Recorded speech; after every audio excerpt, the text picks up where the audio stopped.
Ça fait 3 minutes, je vous rassure, hein, le match est bien terminé. Ça fait 3 minutes que je suis comme ça. Le mot braquage, il est faible. Purée, mais l'Atlético Madrid, mais c'est quoi cette équipe? Le hold-up du siècle qu'on vient de vivre, les gars, je peux pas y croire. Comment le Barça a perdu ce match? C'est littéralement un copier-coller de PSG Atlético, Ligue des Champions, mais en pire en vérité. Parce que le Barça, contrairement au PSG qui aura eu 3 grosses occasions, quand même, c'est beaucoup. Le Barça, mesdames, messieurs, vous savez, ils ont eu combien de grosses occasions sur ce match-là? Vous savez combien de face à face ou de grosses occasions ils ont eu le Barça sur ce match-là? Ils en ont pas eu 3. Ils en ont pas eu 4. Ils en ont eu 7, dont 5 en seconde période. Et c'est l'Atlético Madrid qui remporte la victoire à la 96e minute.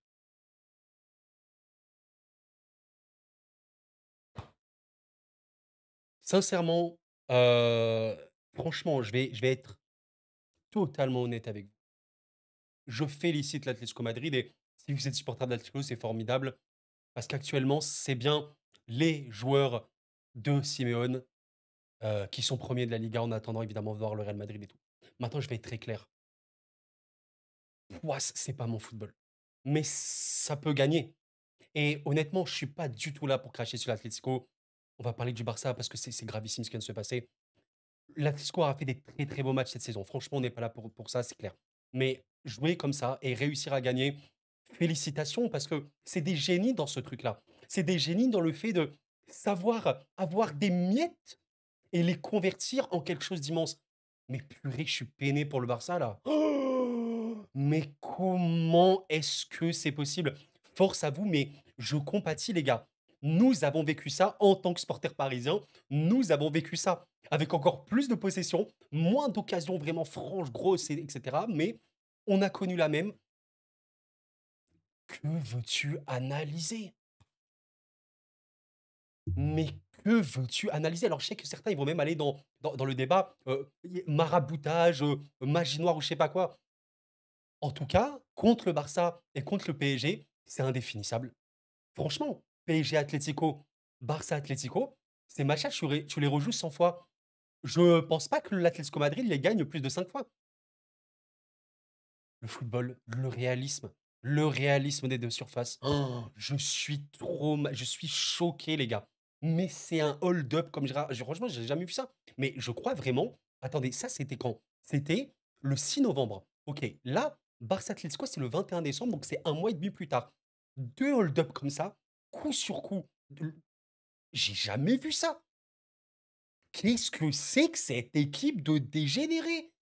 What is that, les gars? Mais je peux pas y non mais alors, le classement, parce que, oh là là, c'est dramatique. On va parler du Barça, les gars, évidemment, mais le classement indique que l'Atlético Madrid a 41 points et actuel leader de la Liga avec un match en moins sur le Barça. Le Real a 2 matchs en moins. Le Real, en cas de double victoire, serait à 43 points. Le Barça, qui était leader en octobre, etc., de la Liga, a complètement downfall. Alors, il y avait des matchs plus ou moins décevants, mais ce match-là, il devait le gagner. Et il le gagnait, tu le rejoues 100 fois, il le gagne 98, 99 fois. Comment est-ce que c'est possible? Mais sur les attendez les gars, attendez, depuis la Real Sociedad, il y a eu un match, 2 matchs, 3 matchs, 4 matchs, 5 matchs, OK. 6 matchs, 7 matchs, les gars, 7 matchs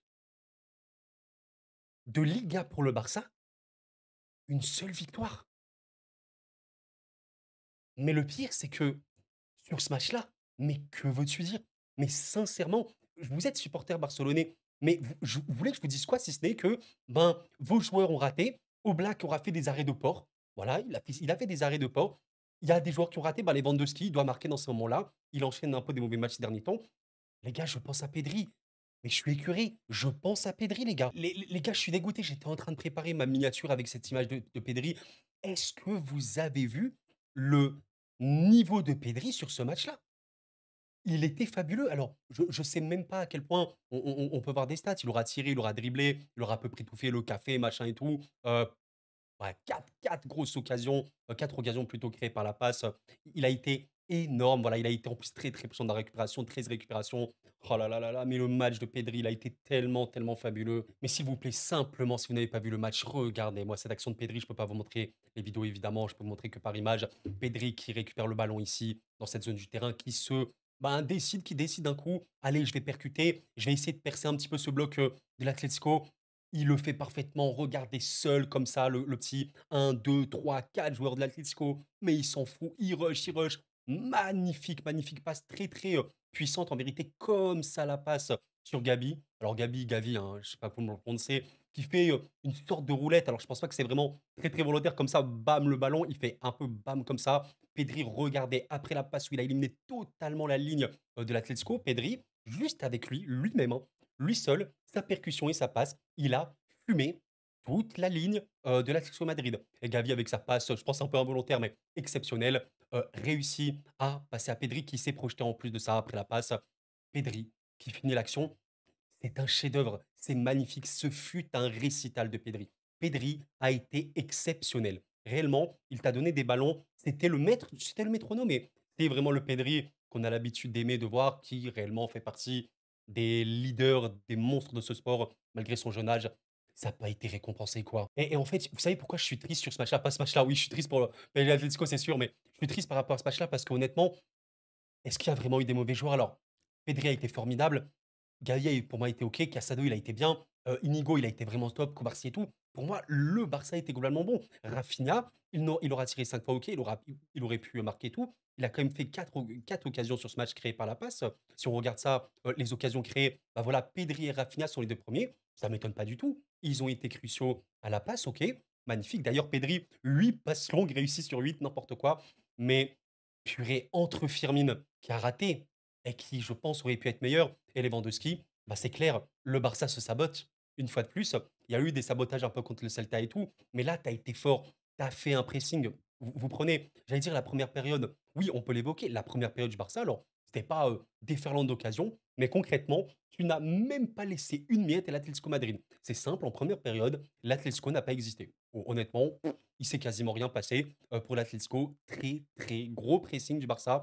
But de Pedri, voilà, comme on l'a montré, magnifique. Mais la seconde, ben OK, l'Atlético a ses frappes, mais voilà, le Barça, ils en ont beaucoup, beaucoup plus. Mais le réalisme glacial. Donc, qu'est-ce qui coûte la victoire au Barça sur ce match-là? Ben, raison numéro une, comme un petit peu ces derniers matchs, on l'a vu de temps en temps, pas de réalisme. Pas de réalisme. Lewandowski te met mal. Lewandowski te met mal. Les gars, ils ratent un tapis hors-jeu. Je crois qu'il était hors-jeu. Mais comment c'est possible? Mais qui t'a fumé, mon ami? Purée Lewandowski, si vous savez comment j'aime ce joueur, j'ai pris tellement de plaisir à le suivre pendant toute sa carrière. Mais là, purée, là, il est en train de choc. Il est en train de choc et à un moment, peut-être que ce Barça est trop dépendant de Lamine Yamal dans le côté des cibles, parce que Lamine, il t'apporte des passes de fou. Alors, Pedri et Rafinha ont apporté des passes de fou. Mais là, ouais, je pense que le Barça attendait que Rafinha marque. Mais à un moment, Rafinha peut pas toujours marquer. Alors voilà, il aura eu une grosse occasion à la 86e minute, c'est vrai. Après une passe, je crois, fabuleuse encore une fois de Pedri. Mais à un moment, il y a un avant-centre et son but, c'est de marquer. Factuellement, Lewandowski te met quand même mal. Je sais pas ce que vous en pensez. Vous me dites évidemment si vous voulez le match, mais la raison numéro une, c'est ça, pas de réalisme côté Barça. Et la raison numéro 2, bah, réalisme côté Atlético. Ils ont rien eu, mais De Paul, ben voilà les gars, De Paul, il tire à 20 mètres, 25 mètres, 0,07 XG, il a 7% de chance de marquer, mais il met le but. En plus, c'est même pas petit filet, peut-être que Peña aurait pu l'arrêter, tant pis. Et le but tu sais qui le second but? Purée, mais c'est Sorlos qui est rentré, c'est vrai. Oh, c'est Sorlos qui est rentré, les gars, c'est pas possible. Sorlos, en plus, vous savez que c'est un sort de running gag. Alexander Sorlos, il est, je vais pas dire pas aimé à l'Atlético Madrid, mais il est un peu critiqué parce que justement, il gâche, il gâche, il gâche. Et là, c'est Sorlos qui les achève. C'est pas possible. Réalisme côté Atlético glacial. Au Black, ben voilà, regardez, littéralement De Paul, un tir, un but. Vous avez Sorlos, les gars, c'est très simple. Un tir, un but. Et au Black, il aura fait des arrêts. Je suis traumatisé, je suis tellement désolé vraiment pour les supporters du Barça. Oh, vraiment, il faut pas tout jeter. Il faut pas tout jeter parce que le match du Barça fut excellent. Franchement, un des meilleurs matchs de cette saison pour le Barça. J'allais titrer limite cette vidéo. Le Barça, c'est fort contre les forts. L'Atlético est une forte équipe et véridiquement, on a vu un Barça contre le Bayern qui a pu quand même avoir des occasions, mais qui a été très, très pertinent. Un Barça contre le Real Madrid, formidable. Un Barça contre l'Atlético Madrid, ben excellent. Mais ce détail que tu avais en début de saison, la finition, le réalisme, tu ne l'as pas eu ce soir. Et tu l'as pas depuis quelque temps. Ouh là là là là, j'ai même pas envie de dire, avec Lamine Yamal, ça aurait été différent. Peut-être qu'il aurait marqué. Mais ce match-là, encore une fois, les amis, je vous pose la question simple. Si vous écoutez la vidéo encore à ce moment-là, vous me répondez tranquillement. Barça Atlético, vous rejouez ce match 100 fois, la même chose. Est-ce que 100 fois, il y a les ratés que le Barça a? PSG Atlético, numéro 2. Je ne peux pas faire plus clair. C'est PSG Atlético, numéro 2. C'est une dinguerie. En pire, en vrai, parce que PSG Atlético, PSG, voilà, aurait dû gagner, mais il y avait pas. Il y avait des occasions, évidemment, grosse occasion, mais le Barça en a eu encore plus. Alors là, vraiment, je pense que les supporters barcelonais, c'est vraiment un cas assez atypique en Europe actuellement parce qu'ils sont vraiment dans la tête. N'hésitez pas à faire vos témoignages, évidemment, mais on a été formidable depuis ce début de saison, c'est une vérité. Mais on est en train de connaître une phase de moins bien qui nous met trop mal, alors qu'on peut proposer des très belles choses. Il y a eu des matchs où le Barça a eu des propositions collectives moindres, ok. Mais il y a eu des matchs où ça a été suffisant. Pour moi, c'est le Vigo, tu te choques en fin de match, honnêtement. Real Betis, ouais, c'est un petit choc, honnêtement, aussi. Là, c'est même plus, c'est un hold-up total. Ah, c'est indescriptible. Et voilà, l'Atlético Madrid, c'est fou, quoi, les amis. 12 victoires de suite, mais c'est un truc de fou. 12 victoires de suite. Alors, il y a des victoires un peu inespérées. Voilà, celle du PSG, c'est évidemment, c'est irréel. Celle contre Séville, ils auraient pu se faire punir. La victoire contre le Barça, elle est absolument réelle, c'est vrai, mais ils sont là, quoi. C'est un truc de fou. Franchement, c'est un truc de fou. Je peux comprendre, franchement, je sens que je vais avoir des commentaires comme ça qui vont me dire, Koro, ça me dégoûte du football. C'est le football, les amis. Je sais que c'est pas forcément un truc qu'on va entendre, mais n'oublions jamais une chose. Et ça, c'est une vérité vraiment absolument sans équivoque qu'on ne pourra jamais, jamais modifier. En fait, le football, oui, il y a des coachs. Des coachs doivent bosser et doivent essayer d'avoir le meilleur rendu de leur effectif. C'est une vérité. Maintenant, il y a une chose qui, je pense, sera véridique jusqu'à la fin du football. Jusqu'à la fin des temps, tu peux jouer de n'importe quelle manière. Football de possession, football de transition, possession très très haute, football de contre, bloc bas, 3-3-3, machin, 4-4-2, trucs, n'importe quoi. En fait, à la fin, pour gagner des matchs, il faut marquer des buts. Et marquer des buts, ça dépend à quel point tes joueurs sont décisifs. Depuis le début de saison, Rafinha est ultra décisif et c'est ce qui a beaucoup, beaucoup changé les choses.